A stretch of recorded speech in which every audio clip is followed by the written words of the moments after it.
what is the profile of the community? What do they look like? What's the nuances that you have? And rather than providing aggressive or non-aggressive solutions, let's look at them from a perspective of what are the things you have to think about before you even put the how together. Episode 30. I wish I was 30 again. I was just going to say, just like our age. Yeah. Just kidding. I would not be 30 again. I don't, no. However, we have a really, really passionate topic. Probably anger, tears, excitement, laughs. Confusion. Probably might offend some people. Yeah, it's a sadly controversial topic right now. Yeah. Diversity, equity, and inclusion. And I like to add belonging in there. And you added belonging. I saw I think that's important. DEIB. So the inspiration for this was I was really pissed. I was about to say, what else is new? What else? Kidding. It's not like a character trait of yours. Very much so, if you ask my husband. I was looking at Albuquerque Business First. Yep. Very well respected publication. Yep. Good journalism. Talks about what are some of the issues in corporate America and the local connection. And I was reading these awful articles, truthful articles, based off of data and journalism fact, that people are cutting back their diversity, equity, and inclusion programs. Yep. They're also seeing the downward trend financially from diversity, equity, and inclusion programs. They're also seeing large corporations like Disney, like today's announcement about how the court in Florida actually threw out Disney's case. Things along these lines. And I said, fuck it, it's time to utilize some of the important conversations in the community. And one night, as I do in a lot of the podcasts that we have, I come up with ideas. I came up with this op-ed, and I said it's finally time to properly vocalize my genuine feelings about corporate America pulling back on its diversity, equity, and inclusion diversity, equity, and inclusion practices. We all worked so hard to get to where we are in our communities. And while George Floyd was so painful for our entire community, it brought out the good and the bad of people and humanity. Like the conversations of the Ku Klux Klan, I'll never forget those images running through CNN. And it ran in 2020. Like at first you thought you were watching something from 1959, but no, it was 2020. And then on top of that, you see images of people hurting Asian adults in the middle of San Francisco, and they're more concerned about the aggressor rather than the Chinese grandma that's hurt. Like things like this are just so frustrating. But I figured it's time to finally talk about it, and I finally mentioned it, and I'm grateful for our board chair, Lynn Nguyen, who has extensive experience working for Kellogg and the Kellogg Foundation, extensive experience working with the Lumina Foundation and looking at equity work and how it aligns with nonprofits and companies and organizations. And he said it best. We're in a critical intersection in our community right now where racial equity and economic development need to be intersected. And not only do they need to be intersected, but by 2050, more than 50% of our population is going to be a community of color. Right now here in New Mexico, we already see it, right? About majority state. A minority, or to say it very, like in true, we're a community of color, period. And we can be leaders in this front. And so that's what really came about as the inspiration for the article that came out. We're filming it today, January 31st. You'll see the article will be out, will have already been out 14 days from there. So it's by today. And while I receive the compliments that are there, I actually don't want compliments. I really want action out of this. I really want people to step up and say, look, I really need to audit. What does equity look like? Don't hire people just because of their color. Like, hire them because they're talented. Don't pass up on them. Really understand how they could be valuable people in your workplace. So I will. That is my soapbox. I will probably stay on it for the next 20 minutes. I was gonna say, you ain't gonna get off of it, are you? And to be fair, you've said like it's time to start talking about. You've been talking about these things for a long time. You've spoken on them in conferences. You've been in panels. It's not like you've been silent and then all of a sudden you wrote this op-ed. This is an area that you've been very vocal in, and you're finding more ways to expand that out and to touch on it from other components as well. And I think the economic one is one we all should be paying attention to, especially in New Mexico, where, let's be real, we could use some money. We are not a state of abundance when it comes to affluence and money and things like that. And then you're talking about being a leader. When we look at the population growth, and that not just the workforce, but the population is going to be colored or mixed, or we're seeing blended families and all of these things. Like, welcome to the world. This is who we are now, and it's only going to continue to grow. And there are major economic implications for that. And it's already happening. It's not, should we do this, should we not do it? It's already happening. Do we as a state and as a community in New Mexico want to profit off of it? And I'm not talking about it in an evil way. I'm talking about actually taking advantage of what's already here, the reality that's already in front of us. And that equity component where we're giving equal access to opportunities, giving equal access to the chance to bring in income and things like that. And then guess where that income goes? Back into the city, back into the communities. Like, to me, when people are trying to block this, and I get the scary part, and we might lose, I don't know, we might not have some friends after this, I don't know. But there are people who have benefited from exclusion, from having a very small group at the top. And I absolutely understand those folks and those that have been wrapped in with them, even though they don't actually benefit from it, which I've yet to understand why they want to keep more for themselves. And we have this fictional belief that there's a limited amount of everything, and more for others means less for me. Mm-hmm. That's not true. It doesn't make any sense. Cultural. It's a cultural backing and belonging. Mm-hmm. Yeah, absolutely. And so, I do understand, and I can have compassion for those that are comfortable with life as it is, and it has benefited them. Of course they want to keep it that way. They're not evil people. We all seek some kind of homeostasis where when what we know has already been safe and beneficial, the desire to change that isn't going to necessarily be forthcoming. So I think we often can put people in this role of being like monsters and that they're trying to attack it. And that exists too. I think a lot of people are just feel safe and comfortable with the way things have been, and to ask for that to shift up when they've been told it will negatively impact them is a big ask. Yeah. So making the case for how this actually benefits everyone is really important, and I think that's what your op-ed did. I hope so, right? The unfortunate part is that, like, I learned when I was younger, especially in high school, I learned the term microaggressions. Mm-hmm. And I didn't quite understand what that meant until I was older. And I found myself really discovering what does microaggressions actually look like, and what does that actually mean to me, especially as I become more socially aware of my feelings, right? Mm-hmm. Or understanding more of my feelings and how they play a part in my decision-making and leadership. And why I say that is, when I was younger, microaggressions were things like, I would get so upset when somebody would call me Oriental, or saying, I've never met anybody that's Oriental until I met you. And I never understood why I felt so uncomfortable about it. But I remember specifically when I was younger, and to no one's fault except for the editorial team at the time. I speak very highly about the Albuquerque Journal, but at the time, and it wasn't Karen's fault, Karen Moses, the editor-in-chief at the time, it wasn't her fault, because she was realizing what her team had did unintentionally. And that was, they ran a headline when Japan and the United States and the Women's World Cup had played against each other. The headline was, "The U.S. is on the Oriental Express." And I could never understand why I was so angry with that. I was like, was this the 70s? Yeah, this is 2010 when they ran this. And it was an accident, and then I spoke up. I said, I just want to let you know I slept on it. That's not the right way to say this, especially for the APINH community. Yeah.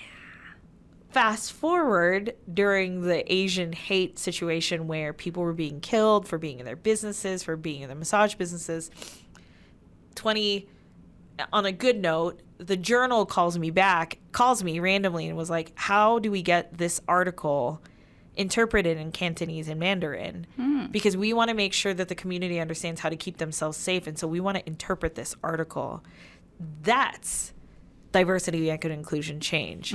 As journalists and public relations folks, we're actually realizing what we're doing and what we're doing differently. Here's another example of where the media is really learning how to finally look, or the impact of corporations actually implementing equity work. There was a time during those same murders where a journalist, and I won't say who, I won't say what station, but the journalist behind the scenes had asked the question to the APD chief.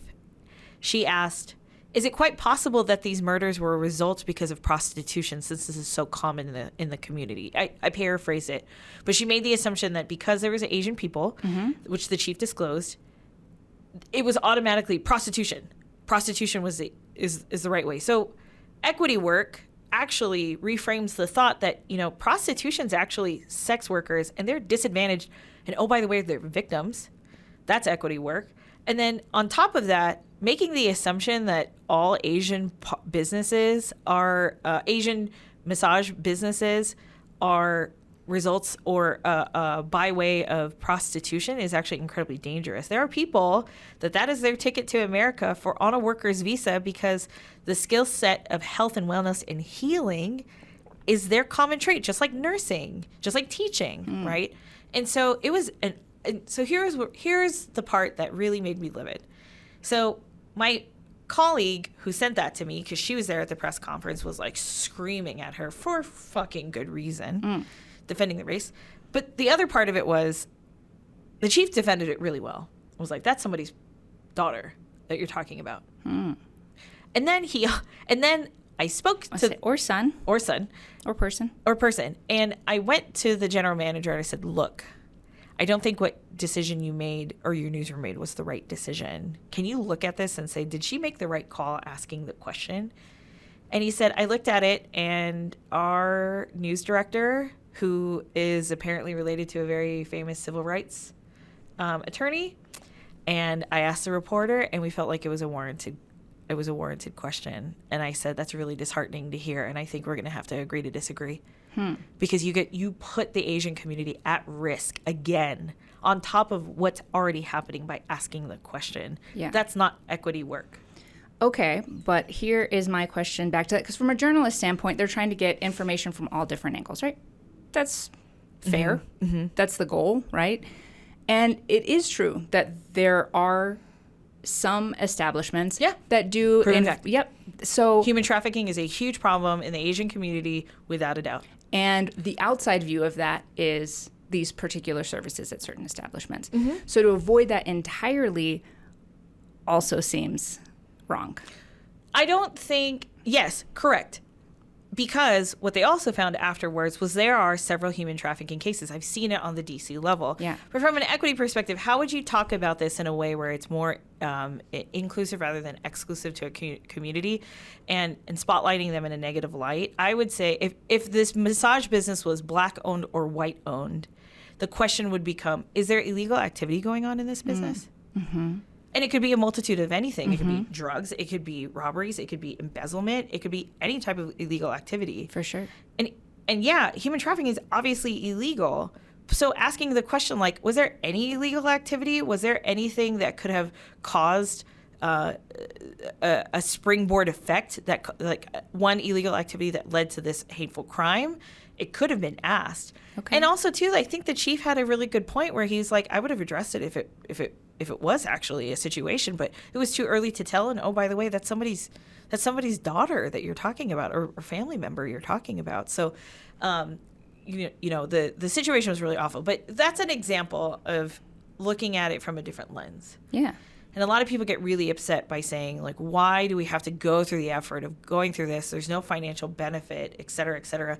And I never thought I would say this at 37. Now it's starting to finally get really exhausting. It is. Yeah. It really is.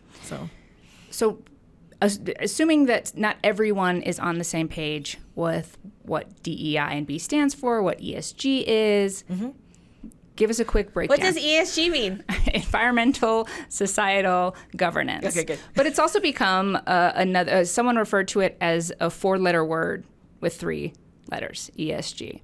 And DEI is the same way. We're seeing those removed off of websites. People are stepping away from them. They have been, and acronyms can do this sometimes, right? Because then it becomes scary. Oh, it's ESG.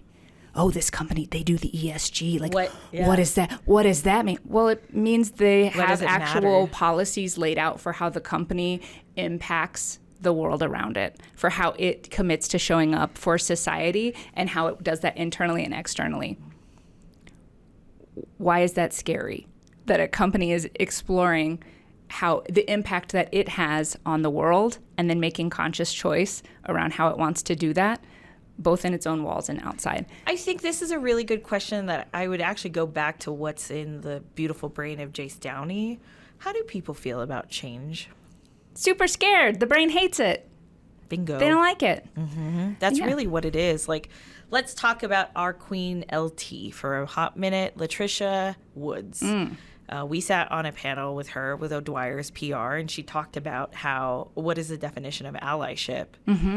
And my God, the both of us were just blown away with her answer. And it falls back, it falls back into the question of, why are people so scared of this acronym? Or why are people so scared about this, it's not even in a trend, it's a way of life. Why are people so afraid of this way of life? Yeah. And it goes back to what LT said.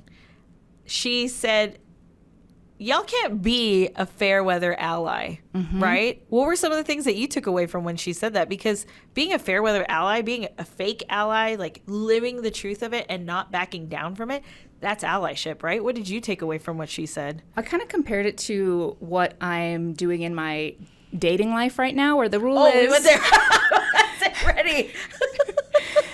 Step up or step out is the rule. Where I'm not sure, and the half in, half out, no thank you. Like, stand by what you say, stand by what you mean, or pause down until you are ready to do that. I think the issue comes in with regard to allyship, with regard to companies or individuals. We don't know how. Like, the whole, you can't be a fair weather ally. So what exactly are you asking me to put on the line? How? When? What's the backup? You're talking about, they shared some examples of people saying, like, hey, I am with you, but I will lose my job. And it's like, then what? Okay, now I've lost my job. I said I did the right thing. Now I've lost my job. Now who's got my back? Nobody. Or somebody. I don't know. So we're hearing a lot of these things, but I don't hear a lot of very specific hows. How do I step up? And when do I need to step out? And when is my voice okay to use when I'm not in that group, where I don't think that the onus should be on those on the margins to be stepping up and doing this shit. I think the majority needs to be doing that. But what's mine to do? And what's ours to do as a company? And how do other companies do it when their employees are being threatened? Their lives are being threatened. So you take the Target situation, right? And there have been many others. So I think when people are afraid of change, it's because there's no bridge.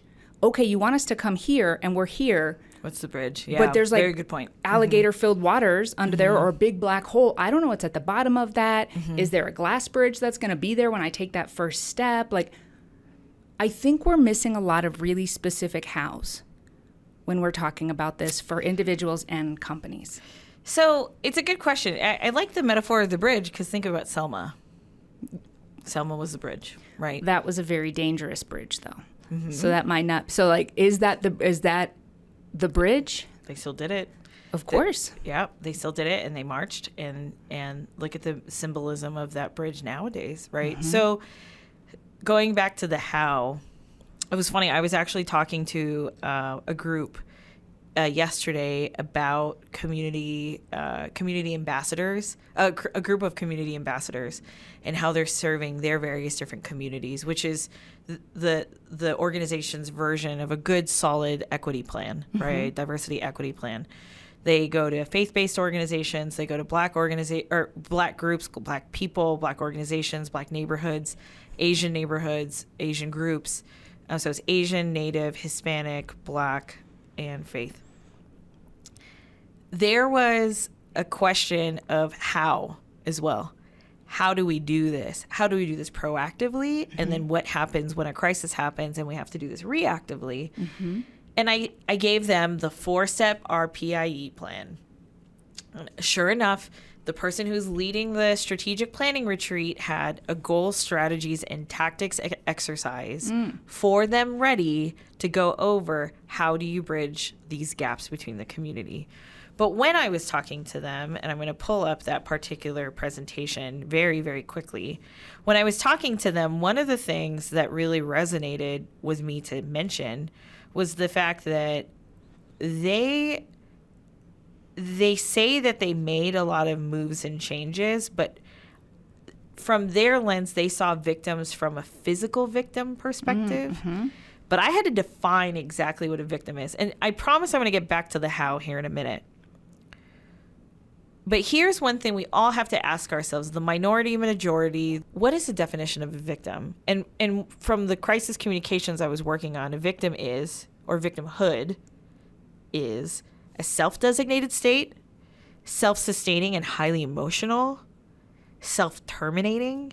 Victimhood is suffering alone, and victims become intellectually deaf. So it goes back to the how. We are in a society where people are receiving the hows. Are they truly listening?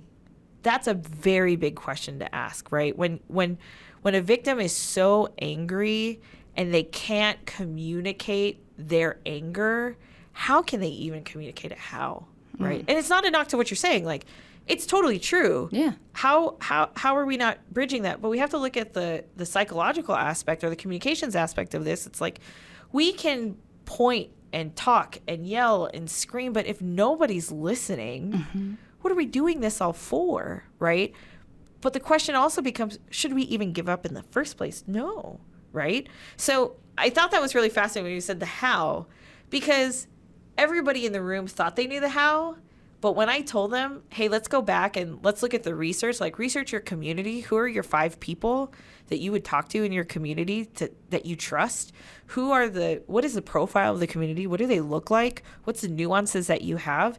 And rather than providing aggressive or non-aggressive solutions, let's look at them from a perspective of what are the things you have to think about before you even put the how together? You've used the word community many, many, many times. Sure.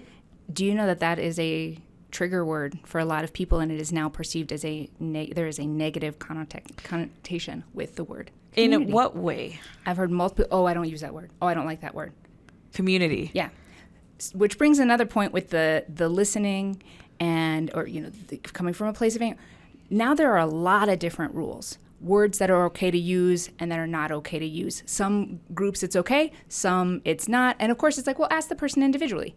Yes, one-on-one, if we were talking and we come up with this, both of us, right? Is it Kristelle or is it Kristelle? Oh yeah. Right? And it's like I could ask it and you could tell me, your preference, right? Yeah. People ask me that too, is it Jace or is it JC? Oh, it's Jace. Okay, great. Now we're talking, right? Yeah. But if a business is doing this, or we think about it from a marketing standpoint, where they're wanting to do the right thing, I think most people, when they come down to it, they want to be kind.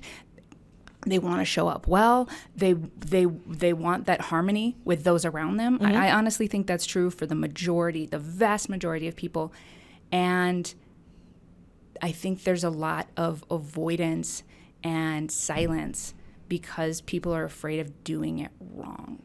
Yeah, 100%. And so in communication theory, they say that that's the silent majority. Yeah. The silent majority is a actual theory that says that people start